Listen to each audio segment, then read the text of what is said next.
Okay. How do you define indecency?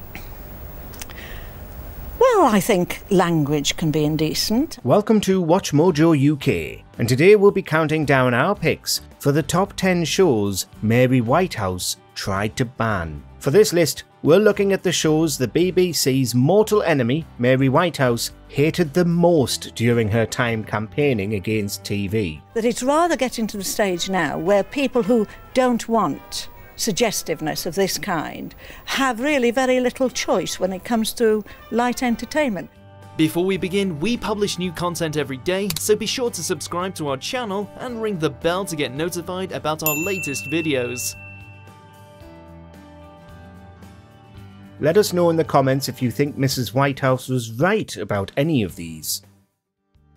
Number 10. The Red Triangle films. You're not really suggesting, are you, that it is normal use amongst people in their homes and so on to use four-letter words? Yes, I am. Nowadays, broadcasters can air just about anything on TV, provided it's on late enough. But X-rated films appearing on Channel 4 caused a significant stir in the 1980s. Now, they're all very nice people. Are influenced. But mind you, they're not influenced to evil, they're influenced in their clothing. They're not evil people. These adult-only, often explicit films were set to be screened as part of a series, all marked with a red triangle to warn audiences that they weren't appropriate for everyone. Whitehouse, in her concurrent crusade against so-called video nasties, took aim at Channel 4 for airing what she viewed as explicit films intended to arouse. You mustn't assume that because we speak out on these issues that we're a group of people who aren't happy about our sex life.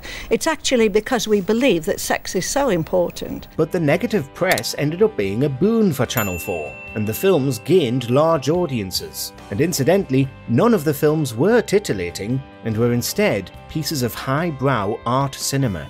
Number 9. Brookside.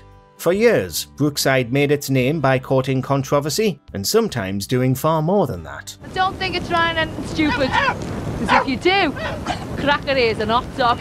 So it's hardly surprising that Mary Whitehouse took issue with many of its storylines. First of all, she didn't like the swear words it used, though it was hardly strong language by today's standards. I'm not the one who stood up in front of millions of people and threatened to murder the husband. How many times do I have to explain to you I was merely trying to make my point? She was also, however, outraged by the show's portrayal of an attempted sexual assault. Brookside was never one to shy away from serious subjects, but Whitehouse didn't feel that these sort of things should be shown on TV at all, no matter how deftly or seriously they're handled when they air. Hey, for God's sake, you're so wrapped up in this crusade of yours, you can't see the damage you're doing. Number 8. Anything by Dennis Potter. Now, you were talking a little while ago about the Dennis Potter play that was on television last week. Whitehouse took personal umbrage with playwright Dennis Potter, who was responsible for bringing his shocking style of drama onto the BBC. His work dealt with extremely heavy themes, and was often bleak and nihilistic to say the least. Whitehouse didn't want anything of Potter's to make it onto the BBC, taking particular issue with brimstone and treacle. Sometimes, these hallucinations are better than the real thing. Strangely, she took one of his plays, The Singing Detective, as evidence that his mother Margaret had cheated on his father in real life, which Whitehouse accused her of on the radio. Reginald, I say, what's so special? Murder. Good. Killing and that. The BBC was taken to court over this, and Whitehouse alleged that she had blacked out and couldn't be held responsible for what she'd said. I'm talking about the whole concept of the play itself, of the characterisation, of the whole sexuality of the people in the play. Number 7. Top of the Pops. But the thing that I think people would find very offensive indeed would be the language. What could be so offensive about a simple charts show? According to Mary Whitehouse, it was some of the songs Top of the Pops decided to play. This reached a peak when Alice Cooper was set to perform his biggest hit, School's Out, as Whitehouse took issue with lyrics about the school being blown up.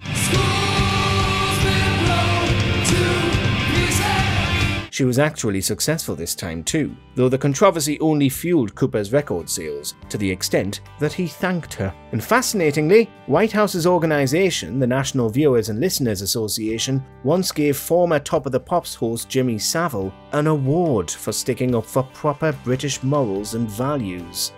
Number 6. Robin of Sherwood. Robin Hood has been adapted many times over the years, including in an adventure series made for ITV in the mid-80s. It still stands up and was hugely popular at the time, but not with Mary Whitehouse. And who are you, serf? I'm not a serf. I'm a free man. Despite Robin Hood's popularity as a folk hero and an emblem of Nottingham, Whitehouse didn't like the show, calling it blasphemous. It wouldn't be the only time Whitehouse would accuse a piece of media of blasphemy, wanting to put her Christian values back into British TV, but this time it didn't stick. Within this month I go to Kirklees Abbey to become a novice of the order.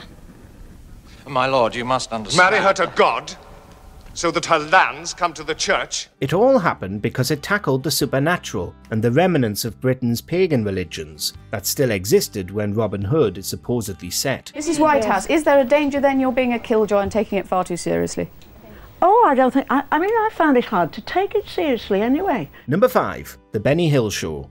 You don't have to look too far to find people unhappy with the Benny Hill Show these days, but Whitehouse was possibly ahead of her time when she went after him. Swimming is good for my finger. Have you never had a look at a duck? But why did she go after Benny Hill? Well, not for the reasons people go after him now, but rather because she was so appalled by innuendo and double entendre of this degree making its way into the nation's living rooms at all. Go and get the table, I dare you.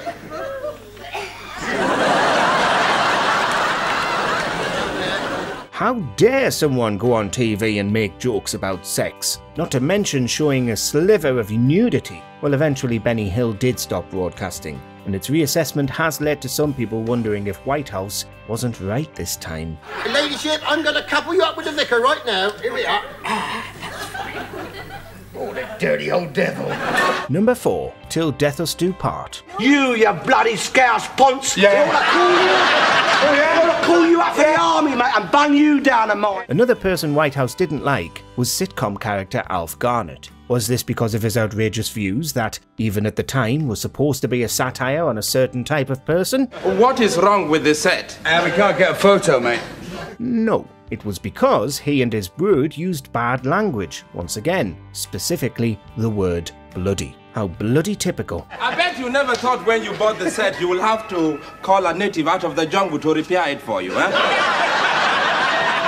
Creator Johnny Spate got his own back, however, by featuring one of Whitehouse's books in an episode, which was attacked by Garnett and then set on fire. Maybe Whitehouse got the last laugh though, because she successfully took Spate to court for libel after he, in a roundabout way, publicly called her a fascist. A-L... You shut your face! Number 3. EastEnders.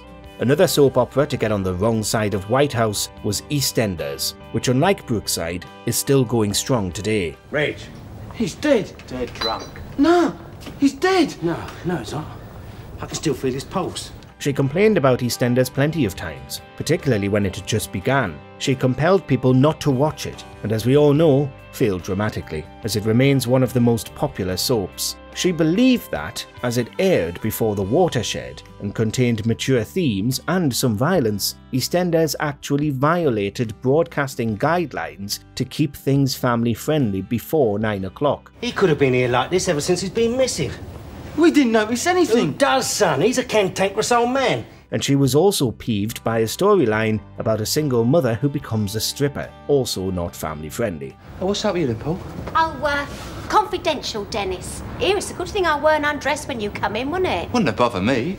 Suffice it to say, Whitehouse's anti-EastEnders crusade was unsuccessful. Number 2. Panorama. Of all the things to get riled up over, this time it was news coverage. She was personally offended by the BBC showing footage of the liberation of Belsen concentration camp at the end of World War II, despite it being in a news and educational context, and didn't seem to like television covering wars at all. She similarly spoke against coverage of the Vietnam War, saying, bizarrely, that people seeing war on television would turn them all into pacifists. and that this would apparently be a bad thing. I think it's an insult to the veterans of the Vietnam War to put on that kind of poppy. Let me ask her. So here she was, somehow advocating for violence in real life while remaining stringently against violence in fiction. Number 1. Doctor Who. Of all the adult-oriented, inappropriate shows on TV, Whitehouse is perhaps best known for objecting to one of the BBC's most popular shows in history.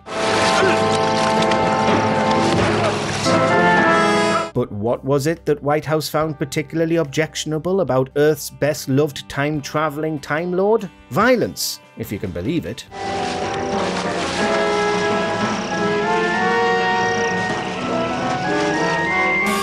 Specifically, it was the Deadly Assassin serial, which ended on a cliffhanger showing the 4th Doctor submerged underwater and about to drown. Finished, Doctor.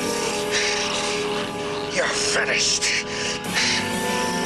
The Doctor didn't drown, of course. He didn't even regenerate. But Whitehouse's ire was so strong that the BBC re-edited the serial for repeat viewings to remove the still image of the Doctor underwater. Do you agree with our picks? Check out this other recent clip from WatchMojoUK and be sure to subscribe and ring the bell to be notified about our latest videos.